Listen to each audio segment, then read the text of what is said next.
This is the Wet Lunch on the High Seas podcast with historian Stephen Ujifusa. Business, history, and culture with a nautical twist.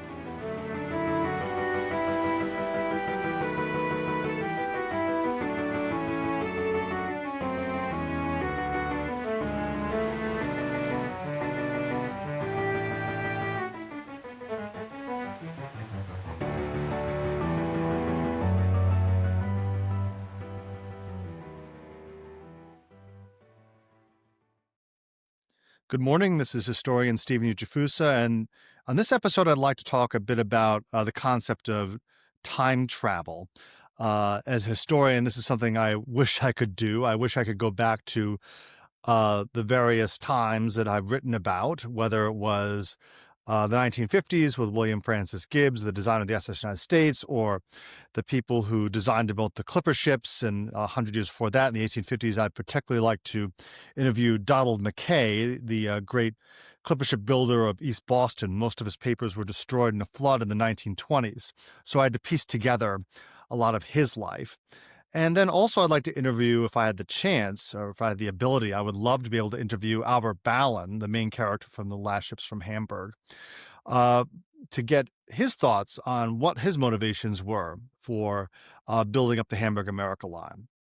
But in my instance, I had the opportunity to time travel this past weekend when the Harvard University Choir had a reunion in Cambridge.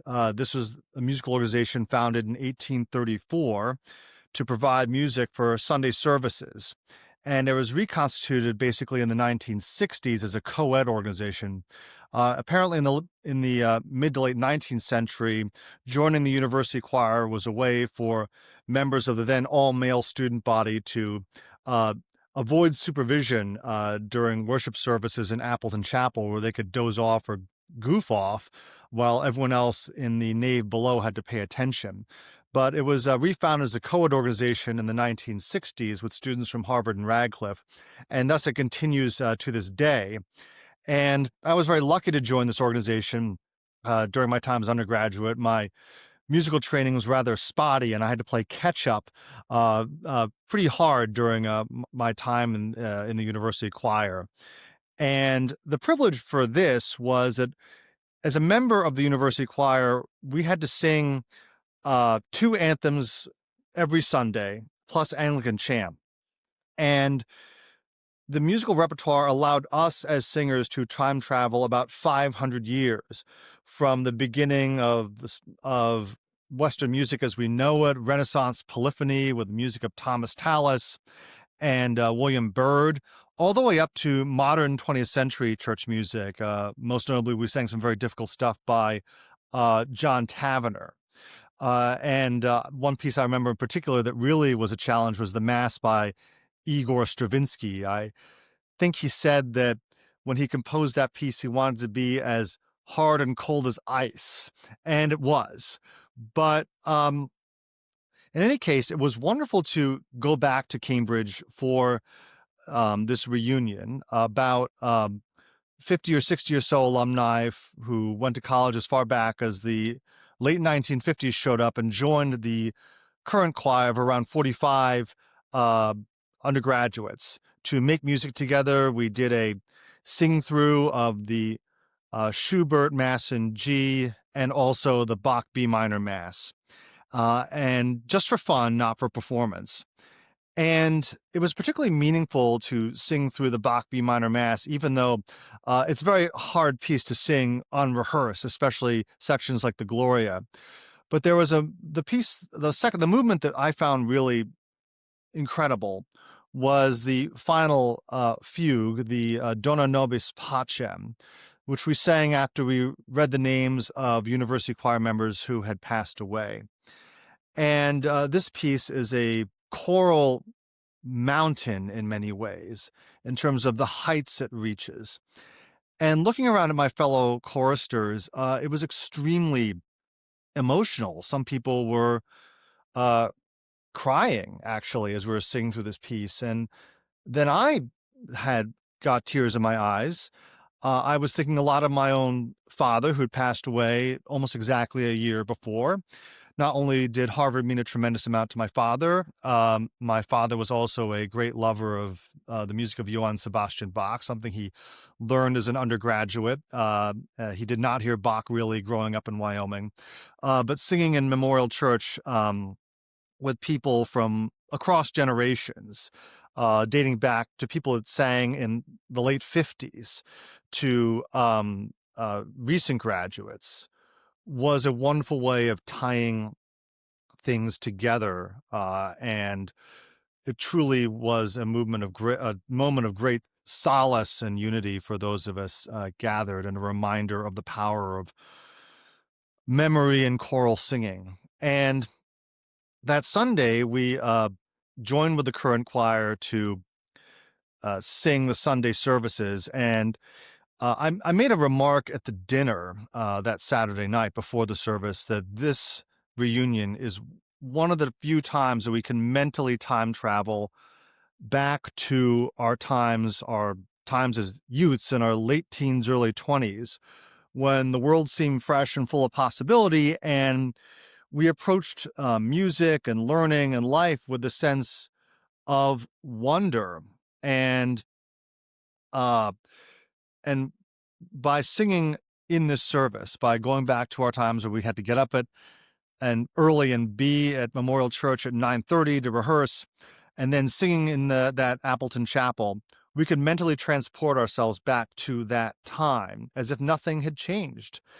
And then also just the thoughts of what has happened in the intervening years for many of us. I'm about to approach my 25th college reunion. That's happening in June.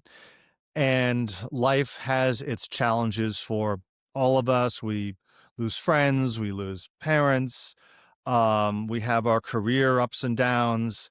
Um, but to be able to sing in this space and return mentally to this time when we were young and sing music that is timeless, that does not change, and to experience things that even 25, 30, 40 years later are pretty similar is a wonderful, affirming experience. I was also very lucky to spend some time in Boston and see friends, and wonderful to see them thrive. Most of them have kids about my kids' age too, so we had this parallel journey.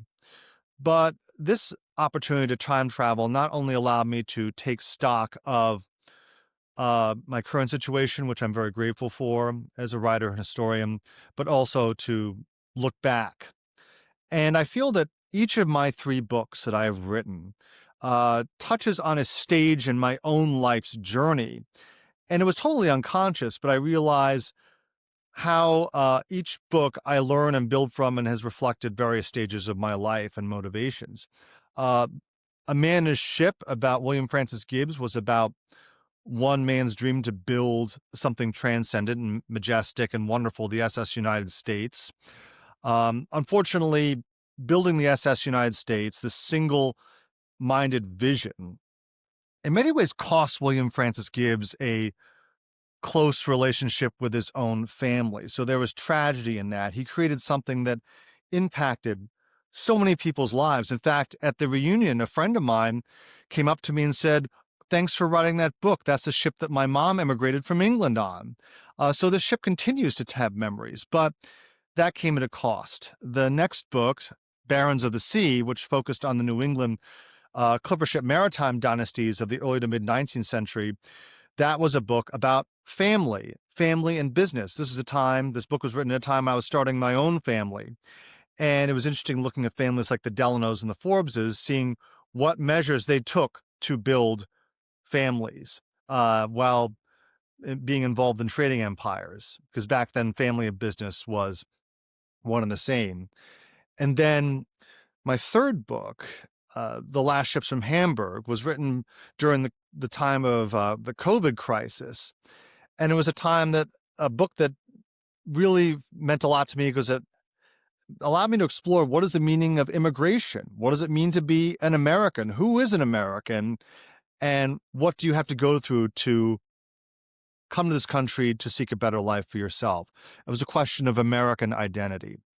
And my fourth book the age of traction, about the rise and fall of the electric streetcar. This book is an exploration of American cities during the Gilded Age. What made American cities look the way they do? And I've been a resident of a city for most of my adult life, and living in Philadelphia, I finally now have the chance to examine close up what makes a city work, what makes it fail, and the issues in this book, transportation, housing, affordability, the power and flaws of tremendous wealth, are now extremely relevant today, and something I've been thinking a lot about. So I have been lucky in my life to be able to time travel in so many ways.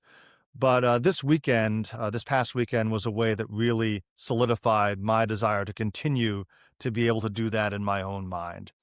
And I encourage everyone to not just live, I don't encourage people to live in the past. That's extremely dangerous. But to be able to let the past inform them of where they are and where they are going. And also to have a measure of humility about one's place, and that a lot of things that are happening right now have their roots in things that go way, way, way back. And history does have a tendency to repeat itself. And I think that people have not changed all that much in terms of their own motivations and wishes, in spite of vast technological changes. But it is wonderful to see and to take comfort in that some things don't change. This is historian Stephen Ujifusa. Thank you so much for listening.